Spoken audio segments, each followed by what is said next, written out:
যার কাছে ধৈর্য নাই, সহ্য নাই, মেনে নেওয়া নাই, মানিয়ে নেওয়া নাই, তার কাছে কখনো নিয়ামত আসবে না। এই ক্ষেত্রে আমাদের অনেকের মনের একটা চাপা প্রশ্ন থাকে, জানতে চাওয়া যে ধৈর্য তো অনেক ধরেছি, আর কত ধৈর্য ধরবো, সহ্য তো অনেক করেছি, আর কত সহ্য করব। হাজার দিকে উত্তর না গিয়ে একটা উত্তর দেওয়ার চেষ্টা করি, মাথায় এবং মনে বসিয়ে রাখবেন যদি ভালো লাগে। ধৈর্য ততক্ষণ ধরবো যতক্ষণ আমাদের রব খুশি না হয়। সুবহানাল্লাহ। যতক্ষণ রব খুশি না হবে ততক্ষণ ধৈর্য, ততদিন ধৈর্য, তত মাস ধৈর্য, তত বছর ধৈর্য।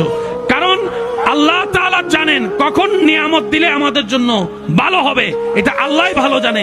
ওই হুকুম আসা পর্যন্ত অপেক্ষা করতে হবে, এটার নামে ধৈর্য। কোনো হা হুতাশ করা যাবে, আফসোস করা যাবে? আল্লাহ দিল আলহামদুলিল্লাহ, না দিল আলহামদুলিল্লাহ। সুখ আপনাকে খুঁজতে হবে না, দেখবেন সুখ আপনার ঘরে নিজে থেকেই চলে আসবে। বলেন সুবহান।